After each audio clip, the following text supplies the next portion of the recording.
मित्रों, आज का यह वीडियो सभी सनातन भाइयों एवं बहनों के लिए काफ़ी जानकारी योग्य है। हमारे सनातन धर्म में बिहार में अवस्थित गया, जिसे नया नाम गया जी के द्वारा संबोधित किया जाता है, उसका महत्व पौराणिक काल से है। रामायण और महाभारत काल में भी यह नगरी एक पवित्र स्थल के रूप में जाना जाता था और आज भी है। आइए आज इस वीडियो में हम जानेंगे कि आखिर इस स्थल का इतना महत्व क्यों है। मेरे द्वारा जो जानकारी दी जा रही है वह यदि आपको पसंद आए तो मेरे चैनल को लाइक, सब्सक्राइब और शेयर अवश्य कर दें। मित्रों, सनातन धर्म के अंतर्गत पुराण और शास्त्रों में गया का नाम उल्लिखित है।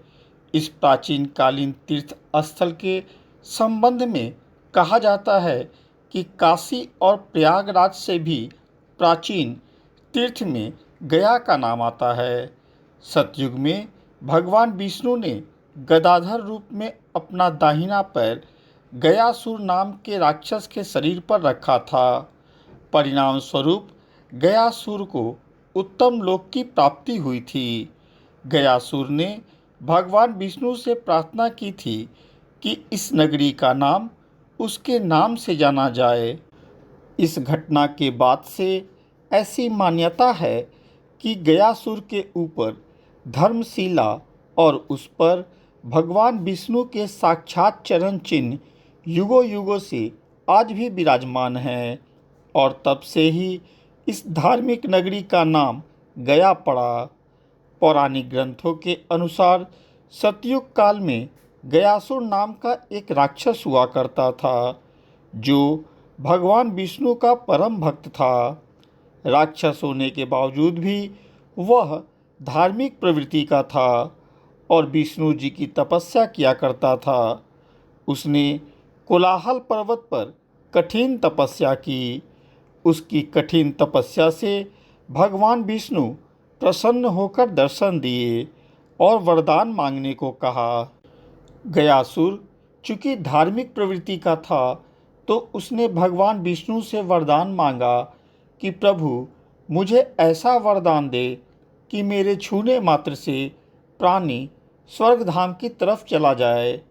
हालांकि यह काफ़ी कठिन वरदान था, परंतु वचन में बंधे होने के कारण भगवान विष्णु को यह वरदान उसे देना पड़ गया। विष्णु भगवान द्वारा दिए गए इस आशीर्वाद से देवताओं की चिंता बढ़ गई, कारण कि वरदान के पश्चात गयासुर सभी प्राणियों के स्पर्श मात्र से स्वर्गलोक भेजने लगा। ऐसा होते यमपुरी धीरे धीरे सूना होने लगा। अतः इस समस्या के निवारण हेतु सभी देवता ब्रह्मा जी के पास गए। समस्या काफ़ी विकट थी, इसीलिए ब्रह्मा जी खुद गयासुर के पास गए और बोले कि मुझे यज्ञ करने के लिए तुम्हारे शरीर की ज़रूरत पड़ेगी और हमें उम्मीद है कि तुम इसमें अपना सहयोग दोगे। गयासुर ने प्रसन्नतापूर्वक ब्रह्मा जी की बातों को स्वीकार करते हुए अपना शरीर उन्हें देना एक आशीर्वाद समझा। उधर जब ब्रह्मा जी ने गयासुर के शरीर पर धर्मशिला रखकर यज्ञ प्रारंभ किया तो धर्मशिला हिलने लगा, कारण कि गयासुर का शरीर बार बार हिल जा रहा था। इस तरह यज्ञ में बार बार दिक्कत आने पर ब्रह्मा जी ने विष्णु जी को याद किया। भगवान विष्णु गदाधर रूप में प्रकट हुए और ब्रह्मा जी की समस्या को हल करने के लिए अपना दाहिना पैर गयासुर के शरीर पर रख दिए। उनके पैर रखते ही गयासुर का शरीर हिलना डुलना बंद हो गया और ब्रह्मा जी का यज्ञ पूरा हो गया। यज्ञ समापन के पश्चात गयासुर ने भगवान विष्णु से कहा कि प्रभु, मैं अब अपना शरीर त्याग करूंगा, लेकिन मेरी इच्छा है कि जिस स्थान पर मैं अपना शरीर त्याग रहा हूँ वह एक शिला में परिवर्तित हो जाए तथा मैं सदा उसमें विराजमान रहूं।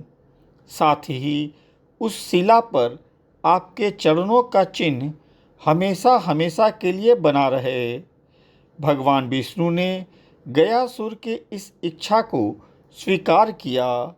इस तरह तब से उस शिला पर भगवान विष्णु के चरण चिन्ह विराजमान हैं, जिसे आज हम सब विष्णुपद के नाम से जानते हैं। यह विश्व में ऐसा पहला स्थान है जहाँ राक्षस और देवता दोनों एक साथ पूजे जाते हैं। आज भी इस परंपरा को स्वीकारते हुए गया में श्राद्ध, तर्पण और पिंडदान करने से पितरों को मोक्ष की प्राप्ति होती है। वहीं पिंडदान करने वाला व्यक्ति पितृ ऋण से मुक्त हो जाता है। इस पुण्य नगरी में रामायण काल में प्रभु राम, माता सीता और लक्ष्मण जी आए थे और माता सीता पिंड बनाकर राजा दशरथ का पिंडदान भी की थी। महाभारत काल में पांडवों ने भी यहाँ आकर अपने पितरों का पिंडदान किया था। बिहार की राजधानी पटना से 100 किलोमीटर की दूरी पर अवस्थित गया नगरी भगवान बुद्ध के ज्ञान प्राप्ति स्थल के साथ साथ विष्णुपद मंदिर के लिए भी प्रसिद्ध है। आज भी पितृपक्ष में लाखों की संख्या में श्रद्धालु यहाँ आकर अपने पितरों का पिंडदान करते हैं ताकि उनके पूर्वजों को प्रेत योनि से मुक्ति मिल सके। मित्रों, राक्षस गयासुर और विष्णुपद मंदिर के बारे में जो जानकारी मैंने आपको दी उस पर अपना कमेंट अवश्य लिखें तथा सनातन धर्म से जुड़ी अन्य बातों को जानने के लिए मेरे चैनल को लाइक, सब्सक्राइब और शेयर अवश्य करें। बेल बटन भी दबा दें ताकि अगली वीडियो आते ही आपको सूचना मिल जाए। धन्यवाद।